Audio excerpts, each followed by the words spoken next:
आई ए जमाना के ऊपर गीत बा जौन की आजकल के हमनी के संस्कार हो गइल बा, वही संस्कार के बारे में गीत बा कि ऐसन जमाना आई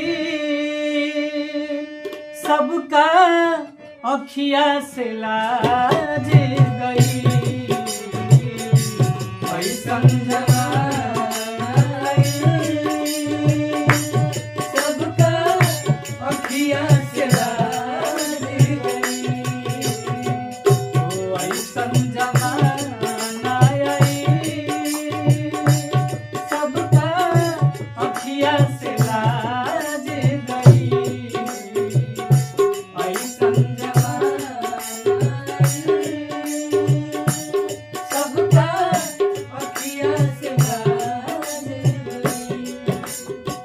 इतने ना आगे का बेटा बने हीरो बा करे बनिहारी, करे बनिहारी हो करे बनिहारी।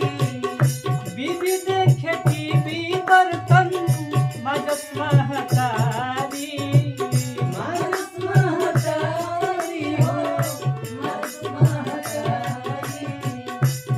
बेटा हीरो बनता आ बाबूजी बनिहारी करता रे।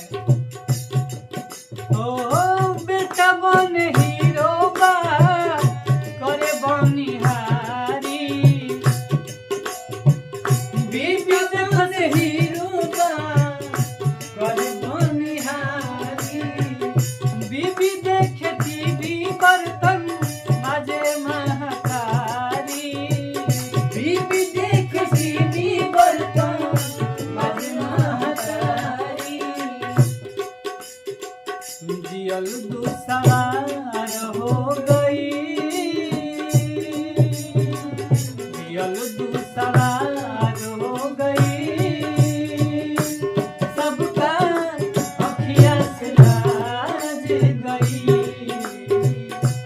ऐसन जमाना आई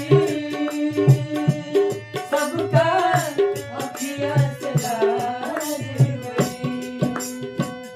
और ये कभी कहा करे पंडित जी के पोथी पतरा होखल जाता फीका। पंडित जी के पोथी पतरा होखल जाता फीका। दारू तारी पिए वाला करे चमन टीका, दारू तारी पिए वाला करे चमन टीका। पंडित जी के पोथी पतरा हो गइल टीका, दारू तारी पिए वाला करे चमन टीका, करे चमन टीका हो करे चमन टीका, करे चमन टीका हो करे चमन टीका। यही से कवि जी कहता नहीं धर्म धरती में धस गई,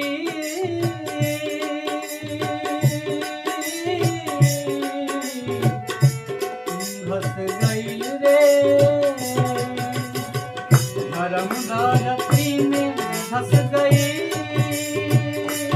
सबका अखिया से लाज गई।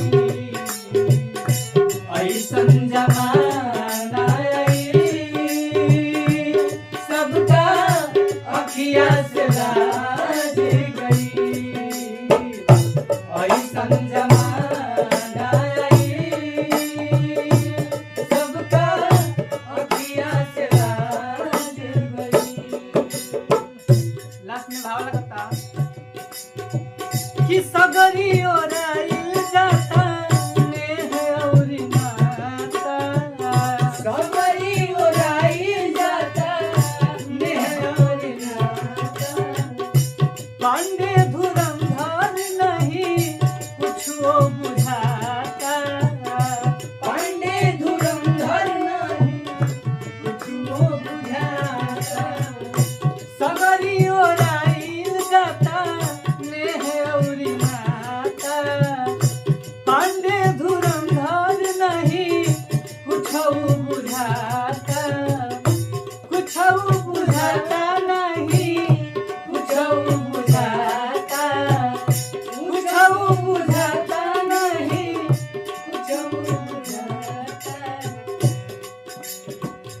देखा देखी नीमन।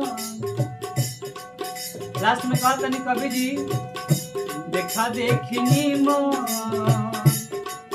अरे बाउर हो गई, सबका अखिया से लाज गई, ऐसन जमाना आई,